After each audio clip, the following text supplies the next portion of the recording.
Bonjour à tous et bienvenue dans cette nouvelle vidéo. Aujourd'hui je vais faire une vidéo légèrement différente de ce que je fais d'habitude.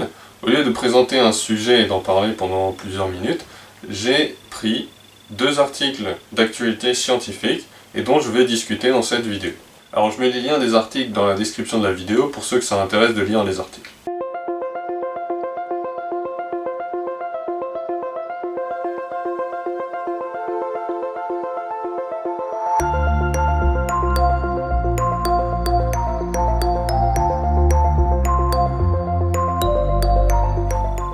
Alors le premier article s'intitule « De nombreuses comètes interstellaires se cacheraient aux confins du système stellaire ».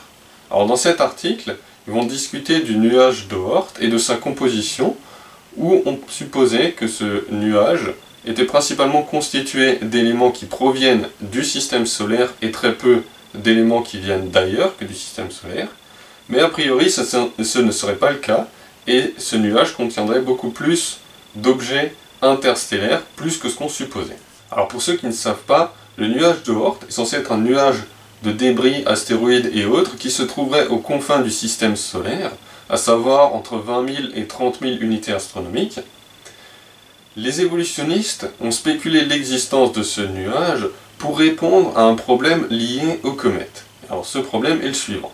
Alors vous avez les comètes, qui sont constituées principalement de glace et de poussière, qui se distinguent en deux catégories, en fonction de la durée de leurs orbites, celles à courte période avec une orbite inférieure à 200 ans, et celles à longue période avec une orbite supérieure à 200 ans.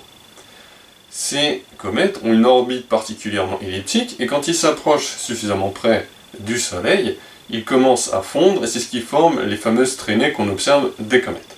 Sauf qu'à force de passer devant le Soleil, ces comètes finissent par être détruites. Alors d'autres mécanismes de destruction de ces comètes sont l'expulsion du système solaire ou la collision avec des planètes. Et donc du coup, en se basant sur le taux de destruction des comètes dans le système solaire, on peut déterminer un âge maximum de ces comètes. Celui-ci est de quelques millions d'années au maximum. Ce qui pose un énorme problème dans les modèles évolutionnistes, parce que dans leur modèle, tout le système solaire est apparu en même temps, il y a 4,5 milliards d'années, ce qui inclut les comètes. Ce qui veut dire que, dans le modèle évolutionniste, ces comètes ne sont plus censées exister, donc on n'est pas censé en observer actuellement. Pourtant, c'est le cas. Alors comment les évolutionnistes vont résoudre ce problème? Eh bien, ils ont supposé surtout que les comètes à courte période proviennent de la ceinture de Kuiper, donc c'est cette ceinture d'astéroïdes qui se trouve au niveau de Pluton et derrière, et donc du coup que des objets qui se trouvent dans cette ceinture, de temps en temps ils sont éjectés, et du coup formeraient ces comètes. Le problème c'est que la composition des éléments qui se trouvent dans la ceinture de Kuiper ne correspond pas à la composition des comètes. Et donc, pour ce qui est des comètes à longue période, ils ont supposé l'existence de ce nuage d'Oort qui se trouverait là derrière au fin fond du système solaire, et dont des éléments partiraient et formeraient ces comètes à longue période. Le problème, c'est qu'on ignore totalement si ce nuage d'Oort existe réellement parce qu'on ne l'a jamais observé.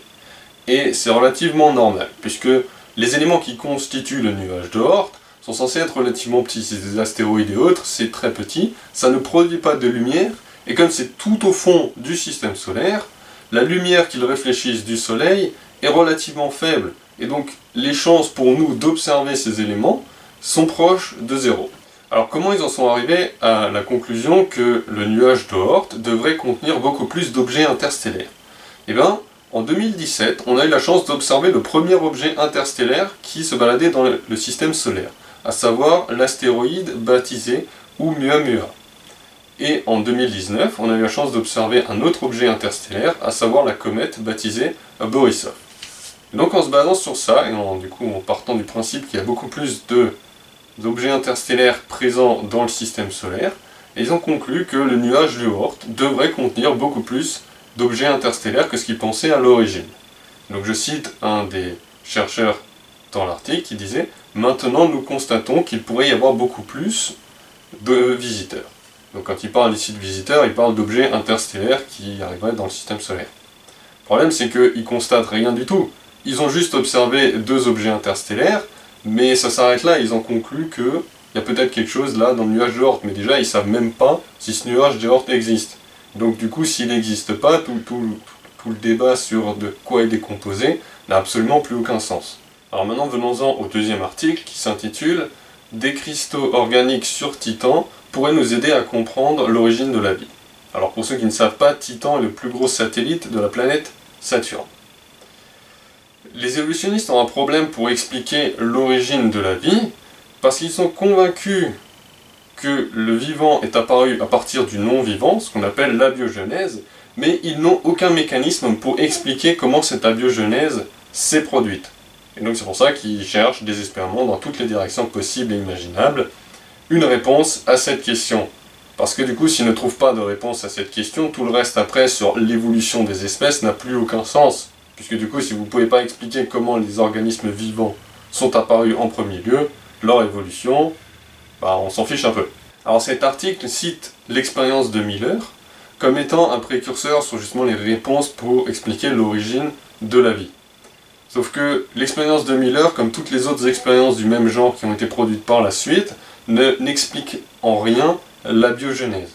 Alors cette expérience de Miller a été réalisée en 1953 par Stanley Miller et Harold Urey, et donc ils ont modélisé la planète primitive, la Terre primitive, telle qu'elle devait être en termes de composition et tout ça, et ils ont essayé de simuler pour voir ce qui se produirait au bout d'un certain temps. Et donc ils ont fini par obtenir dans leur expérience des composés organiques comme des acides aminés, des sucres et des lipides. Et donc on se sert de cette expérience pour dire, voilà, on a un début pour comment expliquer l'apparition du vivant à partir du non-vivant. Sauf que l'expérience de Miller possède pas mal de problèmes. Alors je vais en présenter quelques-uns, mais pas tous, parce que sinon j'y serai encore demain sûrement.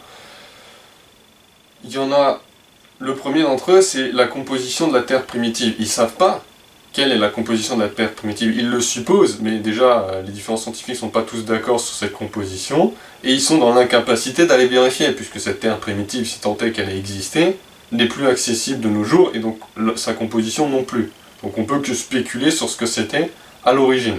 Alors si vous regardez les acides aminés par exemple, il en existe tout plein, sauf qu'il n'y en a que 20 spécifiques qui sont utilisés par les organismes vivants pour produire des protéines. Et dans son expérience, Miller n'obtient même pas la moitié de ces 20 acides aminés nécessaires à la synthèse de protéines. D'ailleurs, il s'arrête uniquement à la synthèse d'acides aminés, il n'a jamais obtenu de protéines ou d'autres molécules organiques complexes comme de l'ADN. Un autre problème est celui de la chiralité. Alors une molécule chirale, c'est une molécule dont vous pouvez faire le symétrique par rapport à un miroir, et où les deux molécules ne sont pas superposables l'une sur l'autre, de la même façon que vos mains sont symétriques l'une par rapport à l'autre dans un miroir, mais qu'elles ne peuvent pas se superposer. Vous avez un exemple à l'écran pour l'illustrer, pour que ce soit plus visuel. Et donc on appelle les molécules chirales des énantiomères. Les acides aminés sont des molécules chirales, donc on va utiliser un préfixe L ou D devant l'acide aminé pour distinguer les deux énantiomères. Par exemple, pour l'acide aminé alanine, vous pouvez avoir L-alanine ou D-alanine. Alors en quoi c'est important? Eh bien il se trouve que les protéines des organismes vivants sur la planète Terre sont en grande majorité constituées des acides aminés L. Il y a très peu de cas, il y a par exemple la paroi des bactéries où vous pouvez trouver des acides aminés D, mais c'est des événements extrêmement rares. Le problème c'est que dans l'expérience de Miller, il a obtenu ce qu'on appelle un mélange racémique, c'est-à-dire que vous avez 50% de l'énantiomère L et 50% de l'énantiomère D. Et il se trouve que certains des acides aminés D peuvent être toxiques pour les organismes vivants. Et donc du coup, vous avez ce problème d'acides aminés qui sont là, qui peuvent être toxiques, qui de toute façon ne sont pas utilisés par les organismes vivants pour en faire des protéines. Et ce problème n'a pas pu être résolu pour l'instant par les évolutionnistes. Et c'est là justement où ils espèrent beaucoup de la mission de la NASA, appelée de la mission Dragonfly de la NASA, oui. Et c'est là où ils espèrent beaucoup de la mission Dragonfly de la NASA, qui doit partir pour Titan, et qui devrait partir en 2027, et dont on devrait récupérer des résultats dans les années 2030, quelque chose comme ça. Donc en attendant que cette mission soit lancée et qu'on récupère les résultats, ils font des simulations en laboratoire pour essayer de comprendre les résultats qu'ils vont obtenir de cette mission. Et c'est là où dans l'article ils nous disent que y a des composés organiques qui sur Terre sont sous forme liquide, mais qui sur Titan, à cause de sa température extrêmement basse, forment des cristaux. Et donc je cite de l'article, « Nous avons découvert 2 molécules susceptibles d'être abondantes sur Titan, acétonitrile et propionitrile, qui se présentent principalement sous une forme cristalline, qui crée des nanostructures hautement polaires, qui pourraient servir de modèle pour l'auto-assemblage d'autres molécules prébiotiques. » Et donc déjà, il suppose que ces 2 molécules sont hautement abondantes sur Titan. Déjà, ils ne sont pas très sûrs, mais bon, la mission Dragonfly va nous permettre de déterminer si c'est le cas ou pas. Et même si c'est le cas, et que ces cristaux existent, et que même s'ils permettent la production d'autres molécules prébiotiques, ça ne résoudra pas réellement le problème, parce que ces cristaux existent sur Titan à cause de sa température, mais jusqu'à preuve du contraire, de telles températures sur Terre n'existaient pas. Donc du coup, ce genre de cristaux ne devrait a priori pas exister sur Terre et servir à la production d'autres molécules organiques. Ou alors il va falloir chercher d'autres molécules qui auraient potentiellement pu former des cristaux dans les conditions terrestres. Sachant que si sur Titan ces cristaux existent et que même s'ils produisent d'autres molécules et que même potentiellement ils peuvent créer des protéines ou ce genre de choses, vous n'obtiendrez pas de vivant sur le satellite Titan parce que les conditions ne sont absolument pas adéquates pour le vivant. La température est beaucoup trop basse pour que les enzymes soient actives. À cette température, ces enzymes elles sont complètement inactives et ça ne fonctionnera pas du tout. Et donc au final, peu importe si les cristaux en question existent réellement sur Titan ou pas, ça ne résoudra pas le problème de l'existence de la vie sur Terre, et ils ne trouveront pas non plus d'êtres vivants ailleurs sur Terre, parce que c'est l'autre supposition que si la Terre abrite la vie et qu'elle a pu se former sur la Terre, elle a très bien pu se former ailleurs dans l'univers, et pourquoi pas sur Titan, ils supposent peut-être sur Mars ou d'autres satellites en question dans le système solaire, ou alors ailleurs que le système solaire. Voilà, c'est tout pour aujourd'hui, j'espère que ça vous a plu. Si c'est le cas, n'hésitez pas à laisser un pouce bleu et à partager la vidéo. Si vous avez des remarques, des questions, ou même si vous avez des articles que vous voulez que je commente, n'hésitez pas à laisser tout ça dans les commentaires sous la vidéo. Sur ce, je vous le souhaite une bonne journée.